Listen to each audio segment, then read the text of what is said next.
There we go. Looks like we're live. Yep, we're live. So, all right. So this is number 15 of Uncertain Dots. And I'm Rhett and you are Chad Orzel. It says it right here, right on the little bar Yes, thing. So you got to know who it is. That's a chyron, I think, is the TV people term for that. I don't know. Or maybe that's only if it's a crawling thing. I don't know. So I think I heard that was the term. So we have an actual question to address this time. Yes, and now it's far enough back in my Twitter that turning it up will be annoying, but to properly attribute it. But it was Casey Rutherford, or okay, yeah. I think Casey or maybe Andy Runquist asked if we would talk about what it is that as college faculty we expect students to come out of high school physics knowing.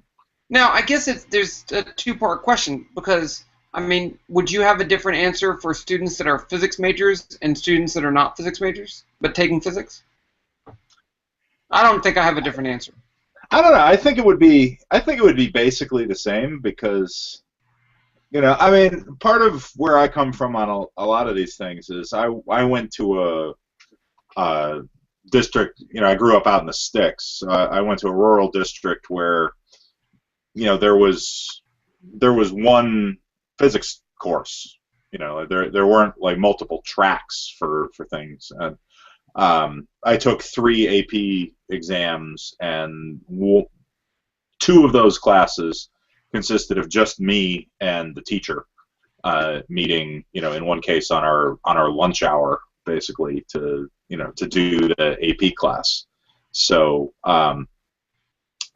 you know, you talk about like different high school requirements and stuff. I always have that sort of small, low resource. Yeah, but the question's asking about college classes. You have a college class for physics majors and a college physics class for non-majors. I mean, it doesn't. Yeah, I mean, I would expect. I mean, the physics majors coming in for us. They go into the engineering track. That's a big service course. I would expect everybody there to have kind of, you know, very basic ground level high school physics. So you don't teach like you know, we have an algebra-based physics course for biology majors and. Yeah, we have that too. Okay. And that's the life sciences course. That's algebra-based, though we have calculus as a prerequisite for it. So. Oh. It's just sort of interesting. But.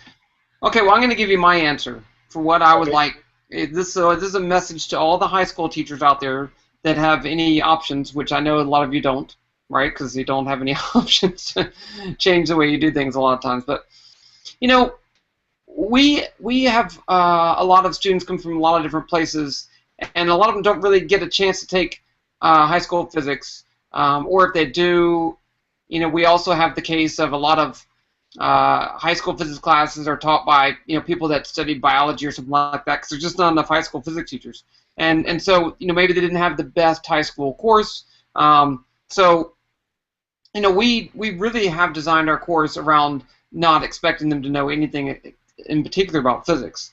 So, you know, we've done that, even if that's what we wanted. We've done it without having to do physics. So, but what I really want, what I want the students to come into is I want them to be able to read. I mean, really read. Not yeah. I can read. I want them to be able to read a textbook. You know, a lot of them, you know, they can read a textbook, but they can't struggle through reading something that's complicated. You know, they'll like scan it.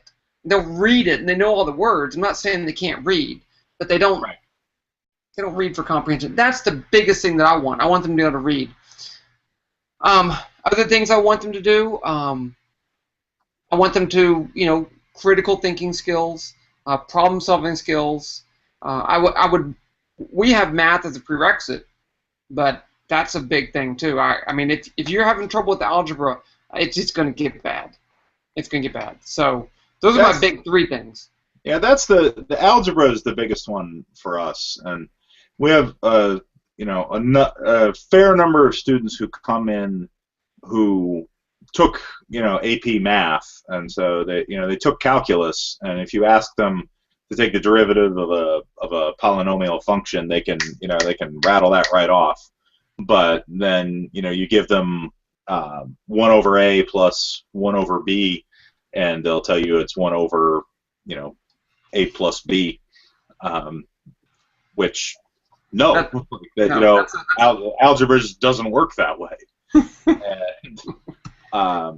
And so there's a level of familiarity with sort of algorithmic things from calculus that's not really matched necessarily with being comfortable with algebra. And I'd rather see people have a greater facility with algebra than go deeper into calculus. I think in math, especially, I do notice the difference. We have a calculus-based physics course, and they have to take calculus. So for those students, you can't really get through calculus if you really don't understand algebra. So we don't see too many algebra problems. But the other course, they have to take just trig beforehand. So I see a lot of algebra problems. But what I want is not that they can do algebra. I don't want that. I want them to understand the very basic ideas. And it's just this, like you said, 1 over a plus 1 over b equals 1 over a plus b. I don't want to ever see that, right? Yeah. Or the same thing, here's an equation, how do you solve it? And they say, oh, you cross multiply. And I'm like, don't ever say that, because you don't know, you're doing algebra. You're not understanding algebra. And it's important at this point that you actually understand algebra, because you're not just doing what someone told you. You're using it. So you need to understand what it is. Yeah, the thing that we struggle a lot with, and that I'm seeing because I'm teaching E&M for the second time in a row, is doing like conceptually what an integral is. Yeah. We have lots of people who know if you say, what's the integral of x squared dx? X cubed over 3. One or two of them will even say plus a constant, and but we're doing we're coming up on Ampere's law. We're just doing potential and circuits, and that the electric potential difference is the integral of E dot dl. I spend an amazing amount of time just saying again, E dot dl means you take the electric field, you multiply it by a step in, an infinitesimal step in the direction that you're going. Dot product. It's actually the dot product. And you move, and then you move on to the next step, and you do that again, and you add all of those up. Right. That's what it means. See, I think in the second semester, I think the greatest thing is that I think in students in calculus, they practice integration, and that they tell them what an integral is, right? But they never really use it in a way that they have to. And when they get into 222, it's like, here's a charge distribution, add up all the charges. And I really love doing this with VPython, because you do it with VPython and they see, oh, you make the charge size smaller and smaller and smaller, and you get a better answer. And then you take the limit as the charge size goes to 0, and that's an integral. And they can see that connection. I don't know, it's almost as if I wish, and I wish that math programs would use numerical calculations as part of their teaching what integration is. I think that's the best way for students to understand what integration actually is. Yeah, we've done that lab a few times now with using VPython to do the field of a rod. Yeah. And adding it up and showing that you get the that the approximation gets better and better as you increase the number of pieces, and that it makes a difference whether whether you have a rod and you're measuring on the midpoint or you're measuring on the end. It makes a big difference in the number of pieces you need to get a certain level of agreement. I'm not sure that they entirely appreciate it, but I see the struggle. I see the students that struggle, and then at the end they're kind of like, not everyone, but some of the students, it's like, look, this, and they match up, and it's, that's what I love, when the students see that. But yeah, it takes a lot of struggle to get there, but that's what I enjoy the most. So. Yeah, the other one that is frustrating on the math side is things like, if you phrase it as, take the derivative of this function, you say, what's the derivative of x cubed plus, 6x squared? They can do that. But if you say, what's the derivative of, derivative with respect to q of, q cubed plus 6q squared, then they're like, well, where's the x? And they want to like do a variable substitution to get everything in terms of x's, and then you can do it. But I think it's the same thing as the algebra problem that the algebra students have. They practice doing it, and it really. And I don't want to blame the math people, because these things just take time. You don't just figure this stuff out without doing it a whole bunch of times. And fortunately, we're later in the time scale, so that they've had more practice doing it, and sometimes they figure it out in physics. Yeah, I mean, it's an interesting question as to whether you'd be better off changing up the variable of integration, and the derivative, once you're taking derivative of just assigning arbitrary letters of the alphabet to things, as long as maybe some curriculums do, I don't know, but that doesn't mean that the students get it. They're still at that novice level of integration, and they make these novice level mistakes, and I don't think it absolutely depends on what they do in the course, in the math course. I think they're going to probably make those same mistakes because they're novices, not necessarily because of the course. Yeah. Now, in terms of these math programs should say, the people that write the curriculum have to know that students have this problem with not having x's in their equation, and they should change that, right? And I'm sure they've tried to address that. Yeah, I have colleagues who beat on the, and I actually try and make a point of it. Like, you don't call it the y-axis and the x-axis, right? It's like, talk about when you have a scatter plot. It's the horizontal axis and the vertical axis. I agree. And, like, if you call it the y-axis, but you're actually graphing v, then it's very confusing in some way. Like, you get out of your head. It's not it's the vertical is not always y.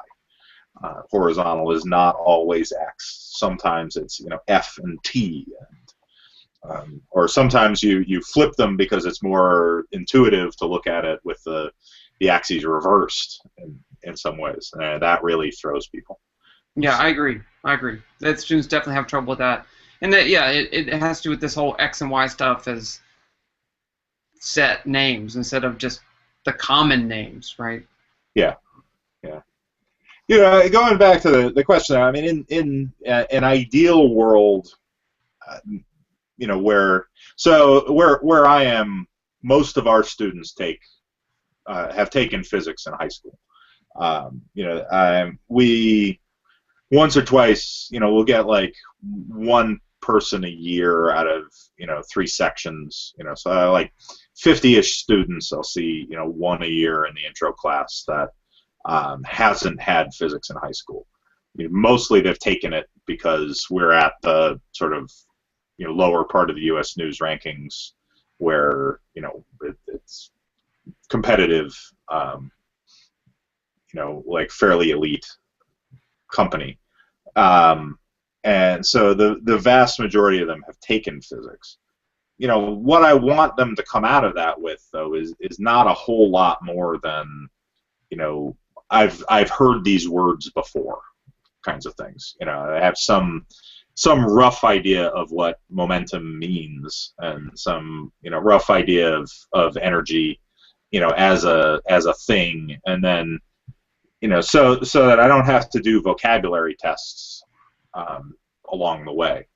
Basically. But I think in some ways the vocabulary level, actually, I've seen it do harm. I'd rather than never have heard of momentum, because they think they know what it means, and they're probably wrong. So this happens a lot we have a physics course for education majors, and it's just it's very, very low level stuff. But it's based on collecting evidence and building models, and that's really what it is. So you're not going to cover all the physics anyway. Right. But there's no momentum in the curriculum. But students come in and they start using these words, and I'm like, do you know what that means? And they think they do, but really it just throws them off. And when we approach that course with the goal of let's build ideas based on evidence that we collect in class, and they try to use these other things. Well, I already saw that in my physics class, but they don't really understand it. I would prefer them to not have had any physics classes for those particular courses. Yeah, I've never noticed that much of a problem with it. We have the occasional, thing because we're doing matter and interactions. If I'm teaching mechanics out of matter and interactions, I've got at least one student who falls back on F equals ma all the time, or remembering kinematic formulas from a high school class. But I think the approach is different enough that you get a lot of the effect of it's effectively like they haven't seen it before, even if they sort of know what some of the words are and have a few of the ideas. And so I like them to not be scared when I say the word momentum immediately, or to regard it as a completely new thing. To say, okay, I sort of know what that is. That's where I can pick out the students that have had a lot of physics. Some of our foreign students have had a considerable amount of physics, and then they come in the course, and when you get into, you can see it, because you're right, they use F equals ma, which there's nothing wrong with that. That's just not, that's just not I don't think it's the best way. So, and then when they get to work energy, you give them a problem like dropping a ball on the moon from orbit, and so you have to use the real gravity, right? Right. And they try to do it. They try to do it with the momentum principle, and I'm like, you can do it, but it's getting kind of hard. It's gonna take a while. So, they'll do it. They'll do it, and they'll almost get it right too. And I'm like, well, that's pretty impressive, but way harder than you need to. So. Yeah, I always introduce, when we start talking about energy, we have a toy roller coaster that has a loop-de-loop in it.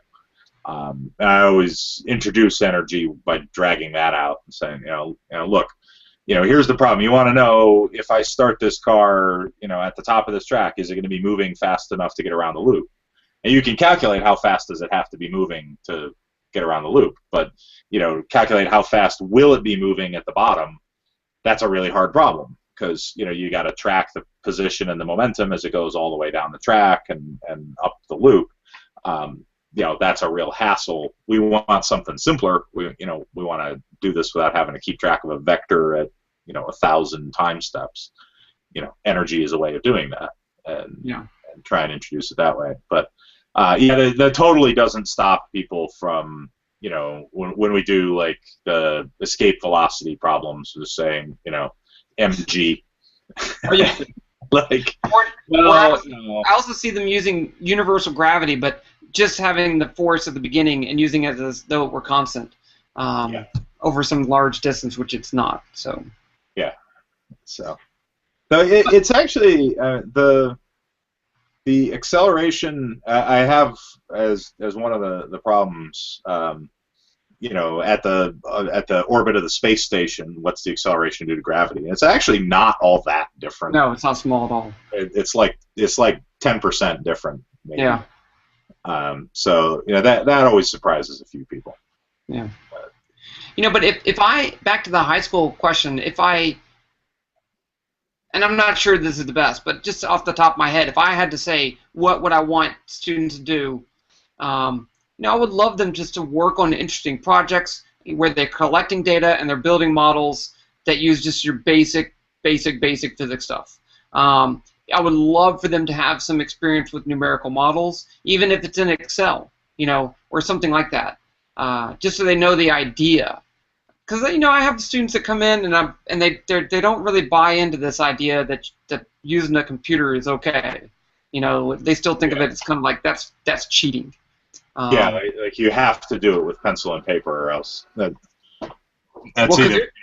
unless you're Russian. You're like Googling the answer, and this is not Googling the answer. This is doing something different. But so having some experience with that would be great. I would love something where they're doing interesting and fun things with really basic physics. I don't care about if they see waves and pressure and things like that. Those are all great things, but there's only so much they can do. So I would rather just just keep it basic and you know, focus on the really interesting things. Yeah, I did a thing several years ago. I gave a talk at a AAAS meeting. Someone asked me to comment on the TIMSS, one of these international science tests. And so as part of that, I went and I looked at the state curricula for a handful of states that seemed like they were probably kind of useful to look at. So New York, because I'm here, California, and North Carolina had like a really nice, well organized, state physics course curriculum as to what they should be covering. And the vast majority of them are, it's pretty much mechanics, up through kinematics, and then kinematics and Newton's laws, and then it gets really shaky.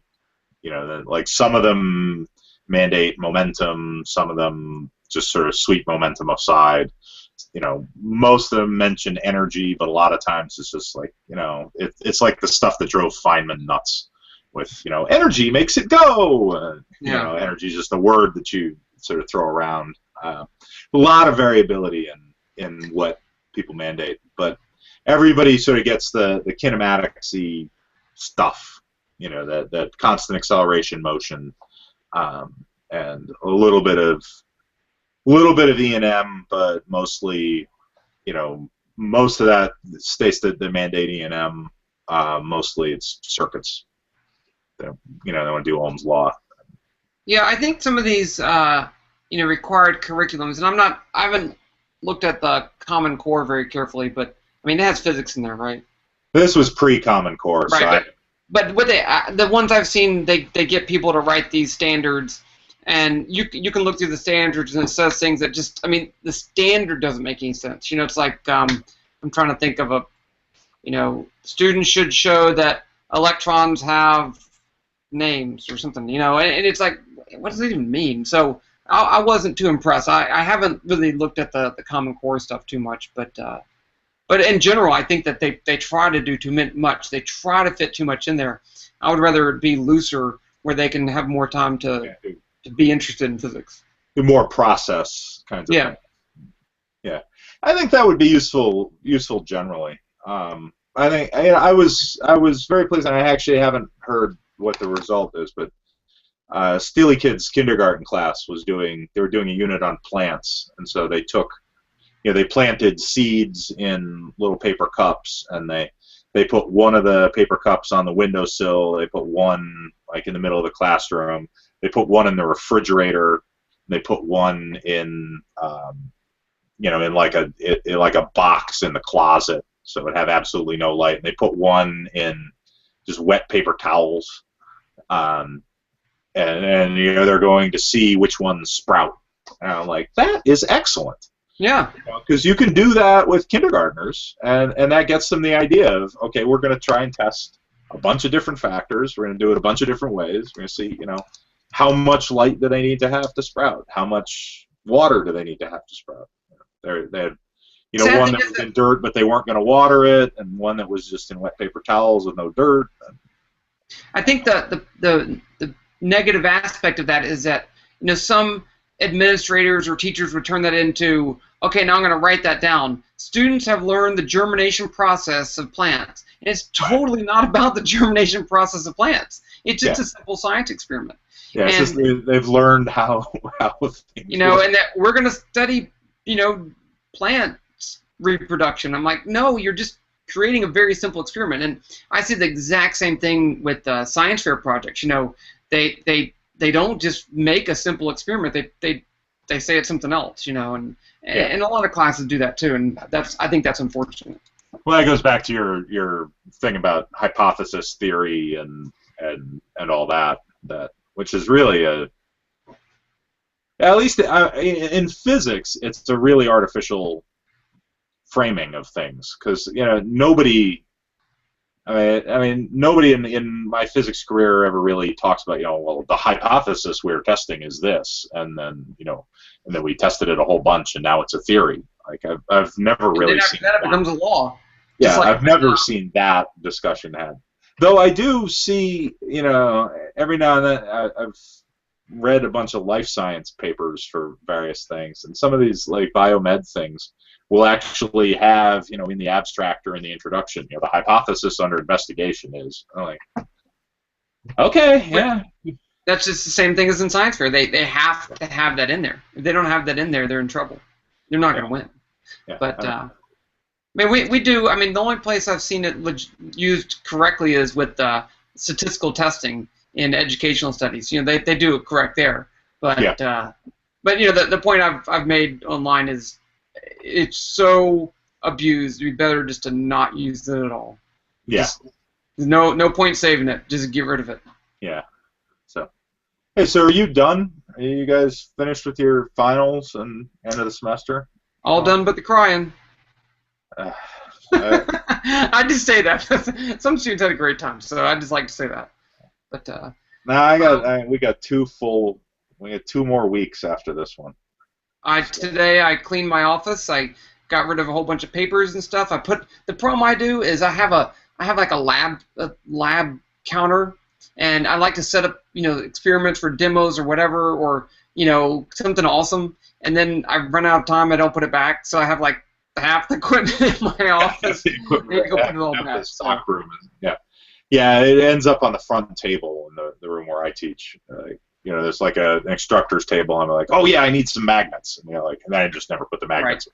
So, where are all the magnets? Well, they're on the front table. And then, so I have... I'm cleaning up. I'm trying to catch up on other projects I've been working on that I just haven't had time. Really, I just keep getting distracted because I want to blog.